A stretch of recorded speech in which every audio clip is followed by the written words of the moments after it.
방금 아주 재밌는 얘기를 들었습니다. 저희 남편 몽골 사람, 남편은 토종 한국인입니다.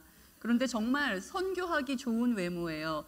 멕시코 선교를 갔더니 이제 멕시칸인 줄 알고, 저기 카자흐스탄에 갔더니 그쪽 사람인 줄 알고, 네. 정말 선교하기 딱 좋은 얼굴인데, 자, 오늘은요 임마누엘이라는 제목으로 말씀을 증거할 텐데요. 설교가요 두 종류가 있습니다. 하나는 강해 설교와 하나는 주제 설교인데요. 강해 설교는 책 한 권을 딱 잡고 처음부터 끝까지 다 보는 거예요. 그러니까 창세기 1장부터 잡아서 창세기 마지막 장까지 보는 이런 게 강해 설교고요. 주제 설교는 하나의 주제를 정해서, 그러니까 신약하고 구약 뭐 상관없이 이렇게 경계 없이 살펴보는 그런 방식인데, 저는 오늘 주제 설교, 그러니까 올해 가을의 주제를 제가 신앙의 본질로 잡았습니다. 신앙의 본질. 그 첫 번째 시간이 임마누엘입니다. 여러분, 본문 내용, 오늘 읽으신 본문 내용 너무 많이 들어보셨죠? 잘 아시는 내용이에요. 예수님이 유대에서 갈릴리로 가시는 길에 사마리아라는 동네를 지났어요. 원래 사마리아 지역은요 유대 사람이 절대 들어가지 않는 곳이에요. 그래서 보통 이렇게 돌아서 가는 게 일반적인데, 예수님은 일부러 그 길을 지나셨습니다. 그곳에 대낮에 물을 기르러 나온 여인을 만나죠. 그 여인이요 5번 결혼한 여인입니다. 그런 여인이요 예수님을 만난 후에 정말 놀랍게 변화했다라는 그런 내용이에요. 그래서 24절을 중심으로 진실된 예배가 무엇냐, 이런 설교가 굉장히 많습니다. 아니면 주님을 만난 후에 우리가 어떻게 전도의 삶을 살 것인가, 그런 내용으로도 설교가 굉장히 많습니다. 저는요 오늘 초점을 좀 바꿔보려고 합니다. 우선 여러분 본문 내용을 딱 보시면 몇 가지 질문이 생기실 수 있어요. 유대 청년이, 예수님은 유대 청년이잖아요. 그런데 왜 굳이 사마리아 땅을 지나가셨을까? 그리고 왜 하필 그 시간에 가셨을까? 예수님은요 굉장히 의도적으로 그곳에 가셨어요. 예수님 우연히 그 시간에 지나가신 게 아니에요. 일부러 그 시간에 가셨습니다. 왜냐하면 이게 바로 기독교의 본질이에요. 제가 하나씩 살펴보도록 하겠습니다. 예수님이 만난 이 여인이 어떤 사람이라고요? 일단 사람들을 만나기 싫어요. 사람들을 피하고 싶어요. 그래서 아무도 없는 낮 12시에 물을 기르러 나온 여인입니다. 성경에서 시간이 6시라고 나오는데, 성경 시간을 현대 시간으로 바꾸려면 플러스 6을 하면 돼요. 그러니까는 지금 예수님이 가신 시각은 낮 12시입니다. 여러분, 올해 정말 진짜 징하게 더웠습니다. 뭐 미국이고 한국이고 너무 더워서 고생들을 정말 많이 하셨는데, 제가요 미시시피에서 13년을 살았잖아요. 정말 더운 곳이에요. 말도 못하게 더운 곳인데 낮에 걸어 다니는 사람 없어요. 절대로 걸어 다닐 수가 없어요. 여기는 막 낮에 막 운동하시는 분들, 막 뛰어다니시는 분들 제가 많이 봤는데, 미시시피에서는 정말 보기 어려워요. 왜냐하면 기본 온도가, 그러니까 섭씨로 치면 35도는 그냥 가볍게 넘어가요. 37도, 8도가 그냥 디폴트예요, 여름에. 그러니까 화씨로 치면 뭐 95도, 100도가 되는 날이 여름에는 항상 그 정도 온도를 유지하거든요. 지금 본문의 배경이 되는 곳은요 사막 지역이에요. 굉장히 더워요. 낮에 이 시간에는요 사람이 다닐 수 없습니다. 자, 이 여인은요 사람을 만나기 싫잖아요. 사람을 만나기 싫어서 일부러 사람이 없는 그 시간에 물을 기르러 갔어요. 그런데 우리가 뭐 이 여인이 죄인이다 아니다, 이건 너무 깊이 따질 필요가 없어요.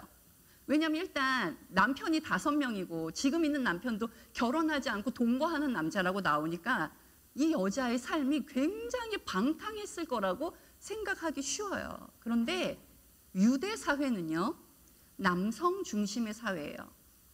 이 시대를 이제 딱 보면 아마도 이 여인이 피해자였을 가능성이 굉장히 큽니다.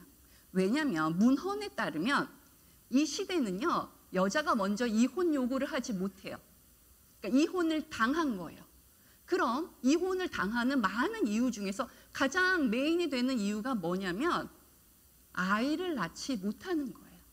그러니까 출산이 그 시대는 굉장히 중요했잖아요. 많은 자녀를 둬야 되니까. 그런데 이 여자가 아이가 없었기 때문에 5번 이혼당했다라고 보는 그 학설이 저는 굉장히 타당하다고 생각을 합니다. 자, 그럼에도 불구하고 이 여인의 상황이요, 그 당시에 막 떳떳하게 막 나다닐 상황은 아니었던 건 분명합니다. 뭐 죄가 많았는지 이 여자가 상처가 많았는지 정확하진 않지만 거두절미하고, 이 여자는요 그 마을에서 누구도 가까이 할 수 없는 사람이라는 건 확실하죠. 자, 그런 여인을 예수님이 일부러 찾아가셨습니다. 자, 그리고 이제 성경에도 나와 있지만 그 시대 사람, 그 시대 유대인은요 사마리아인을 굉장히 무시했어요. 쉽게 얘기해서 개 취급했다고 나와요. 그리고 똑같은 유대인 사이에서도 여자를 어떻게 취급했냐면 말을 할 줄 아는 당나귀, 이렇게 나와요. 지금 현대 여성들이 들으면 붕괴할 내용인데 그 시대에는 그랬다고 합니다. 자, 그런데 예수님은 유대인이에요. 청년이에요. 그죠? 그런데 사마리아 사람, 그것도 여자에게 말을 거셨어요. 나에게 물을 좀 줄래? 나에게 물을 좀 줄래? 물론 목도 마르셨을 거예요. 왜냐하면 한낮에 사막이니까 거기에 이제 있는 게 쉬운 일은 아니죠. 하지만 이건요 다분히 의도적으로 가서 말을 거신 거예요. 예수님은 그래서 이 여인을 만나기 위해서 일부러 그 여인이 나오는 그 시간에 그 지역을 지나가신 거죠. 이게 기독교입니다. 하나님이요 우리에게 이렇게 찾아오세요. 이 일이요 여러분에게, 지금 우리 모두에게 매일매일 이루어지고 있다는 걸 여러분 보실 수 있습니까? 하나님은요 지금도 우리에게 지금 이걸 하고 계세요. 왜냐하면 내가 아까 말씀드렸잖아요. 이게 기독교라고. 매일 찾아오세요. 그리고 우리에게 말씀을 하시는 분입니다. 찬송가 442장, 제가 찬양은 잘 못하지만 제가 불러드리면 여러분 금방 어떤 찬양인지 아실 텐데, 주님 나와 동행을 하면서 날 친구 삼으셨네, 그 찬양 있죠. 이 찬양이요 여러분 영어 가사로 딱 보잖아요. 그럼 되게 분명해요. 내용이 뭐냐면 나와 함께 걸어주시고 나에게 말을 걸어주시고 말씀하시고 넌 내 거야, 넌 내 것이다, 이 말씀을 하신다는 거예요.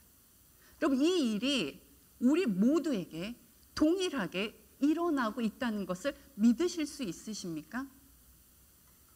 우리가 기독교 신앙을 딱 생각하면 어떻게 생각하냐면 서로 사랑해야죠. 서로 구제해야죠. 서로 봉사해야죠.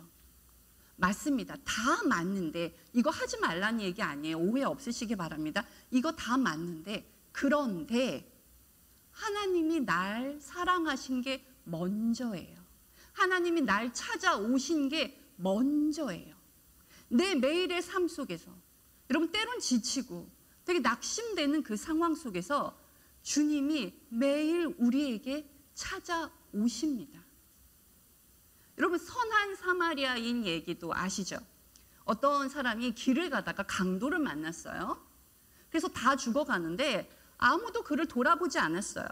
그런데 선한 사마리아인이 그를 돌봐줬다. 그래서 그러니까 우리가 선한 사마리아인처럼 되자? 그건 성경의 메시지가 아니에요. 제가 뭐 다음에 여기에 대해서 설교할 기회가 또 있겠지만 이 본문의 메시지는 뭐냐면 우리가 그 죽어가는 강도당한 사람이라는 거예요. 주님의 도움이 없이는 구원을 받을 수 없는 상황에 내가 있다는 거예요. 똑같이 이 이야기도요 나를 여인의 입장에 놓고 읽으셔야 돼요. 내가 5번 버림받았고 내가 상처투성이고 사람들의 수군거림이 너무 싫어서 아무도 안 다니는 한낮에 물을 기르러 가야 되는 그 형편에 놓인 그 여자와 같은 인생, 그 죄인의 본질이 나라는 걸 볼 수 있냐는 거예요. 내가 그런 인생인데 예수님이 나에게 찾아오신다는 겁니다.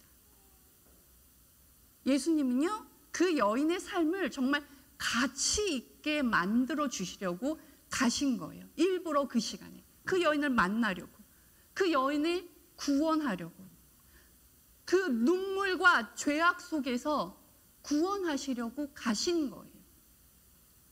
여러분, 기독교 신앙은요, 매일 친밀한 그 관계 속에서 내가 주님을 볼 수 있느냐고 묻습니다. 넌 내 것이다라는 그 음성을 들을 수 있냐는 거예요. 그게 바로 기독교 신앙입니다. 그 다음에 예수님이 예배에 대해서 이야기를 하신 거예요. 그래서 다른 모든 것을 보기 전에 예수님이 날 찾아오셨다는 그게 먼저라는 겁니다. 그래서 마태복음 1장 23절, 보라, 처녀가 잉태하여 아들을 낳을 것이요 그의 이름이 임마누엘이라 하리라 하셨다. 이걸 번역한즉 하나님이 우리와 함께 계시다. 자, 여러분, 이 구절을 어떻게 이해하세요? 와, 예수님이 태어나실 때, 이거 보통 크리스마스에만 보는 구절이잖아요. 그렇죠? 예수님이 태어나셨대. 이름이 임마누엘이래. 나와 함께 하신대. 여러분, 그렇게 간단한 내용이 아니에요. 예수님이 왜 굳이 천한 마국간에서 태어나면서까지 오셨을까? 마국간에서 태어났다는 게 무슨 뜻이에요? 사람이 태어나서는 안 되는 곳이에요. 사람이 태어날 수 없는 장소란 뜻이에요. 동물이나 태어나는 곳이라고요. 그런데 그곳에서 태어나면서까지 오셨어요. 생각해 보세요. 예수님이 신으로 있으면 굉장히 편해요. 그런데 우리와 함께 하기 위해서 찾아오셨습니다. 왜냐하면 우리가 도무지 하나님의 사랑을 이해하지도 않고 도무지 받아들이지도 않기 때문에 직접 오신 거예요. 우리 옆에 계시려고, 우리가 알아듣는 말로 이야기해 주기 위해서 오셨습니다. 무슨 말씀을 하셨나요? 나 여기 있다. 네가 너무 소중해서 내가 왔다. 널 너무 사랑해서 나의 모든 걸 다 내어주려고 내가 왔다. 그 말씀하신 거잖아요. 그게 임마누엘입니다. 예수님은 지금 이 여인에게 임마누엘로서 찾아가신 거예요. 16절, 예수님이 뭐라고 얘기를 하셨냐면 네 남편을 불러오라. 또 남편 데리고 와. 이렇게 얘기하셨어요. 우린 이 얘기를 들으면서 예수님이 혼내시려나 봐. 정죄하시려나 봐. 아닙니다. 예수님은요, 우리에게 지금 신앙적인 도전을 주고 계신 거예요. 현대인 우리에게 오신다면 분명히 다른 질문들을 하실 거예요. 남이 알지 못하는 그 숨겨진 생각들, 감추고 싶은 실수들, 어리석은 일들, 오래된 나쁜 습관들이 있잖아요. 이미 나의 막 삶의 일부가 돼서 이게 죄인지도 모르는, 그걸 가지고 오라 하시는 거예요. 그걸 가지고 와서 나하고 이야기하자. 가지고 와서 치유받으라는 거예요. 주님은 우리의 고통 속에서, 우리의 눈물 속에서, 우리의 죄악 속에서, 우리의 수많은 현실적인 여러분 고민들 속에 주님이 찾아오십니다. 그리고 주님께서 얘기하시는 거예요. 그거 나한테 내놔. 나하고 이야기하자. 여러분, 이런 신앙적인 도전, 이런 과정이 없으면요, 여러분 예수를 5년 믿었건 10년 믿었건 아니 30년 믿어도요, 신앙이 계속 제자리예요. 왜냐하면 나를 찾아와 주시는 것에 그 감격 때문에 내 상처, 내 죄, 내 아픔, 내 연약함이 고침받게 되는 것이기 때문입니다. 여기서 중요한 포인트가 뭐냐면 내게 물 좀 줄래? 이 말이에요.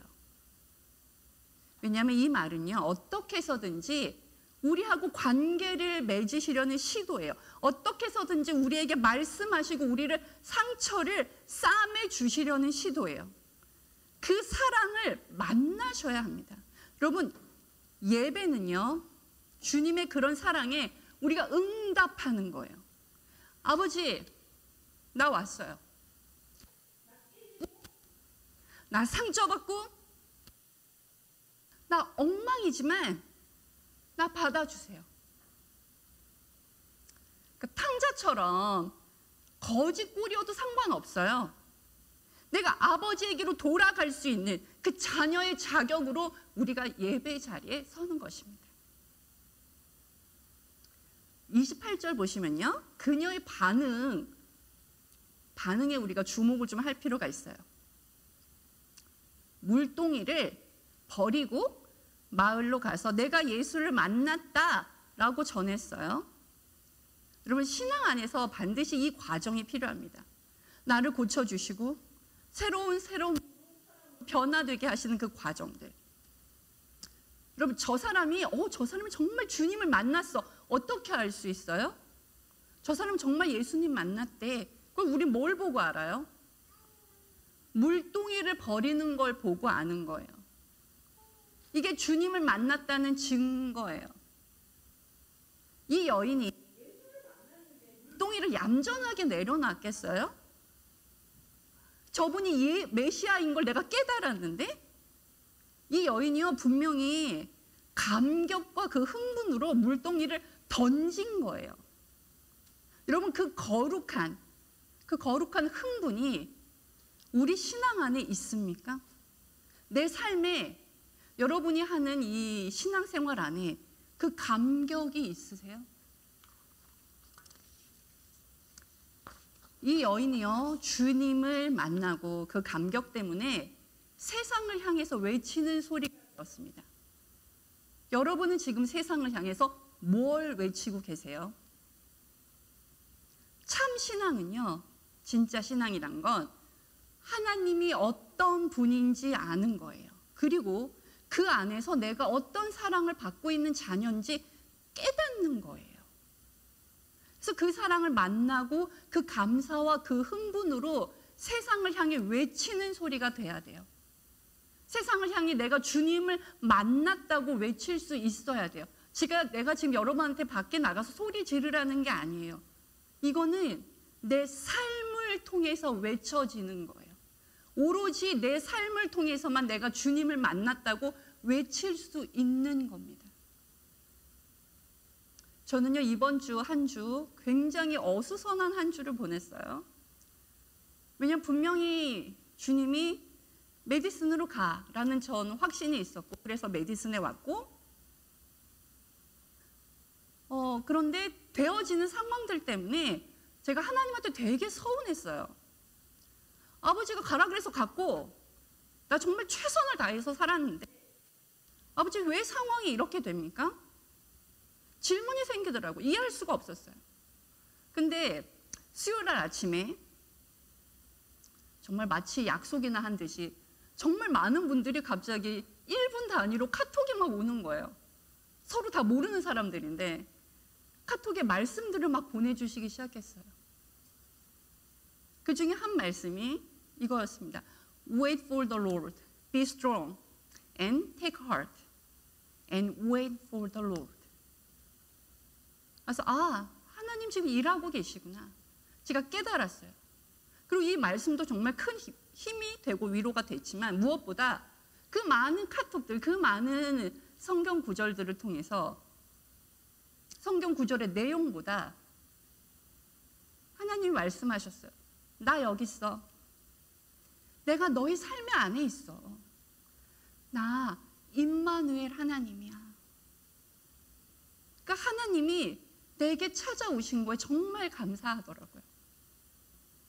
그래서 하나님이 나에게 일주일 내내 이 설교를 준비하게 하셨구나 깨달아졌습니다. 말씀의 결론을 맺으려고 합니다. 여러분, 오늘도 그리고 지금 이 시간에도요, 나를 만나러 오시는 주님이 계십니다. 나에게 말씀하시고요, 나를 안아주시고 나를 회복시키시고, 너는 내 자녀야. 말씀하신 그 음성을 우리가 들을 수 있어야 됩니다.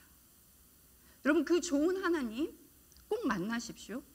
그리고 그 흥분과 감격으로 세상에 외치는 소리로 사시는 여러분 되시길 축원합니다.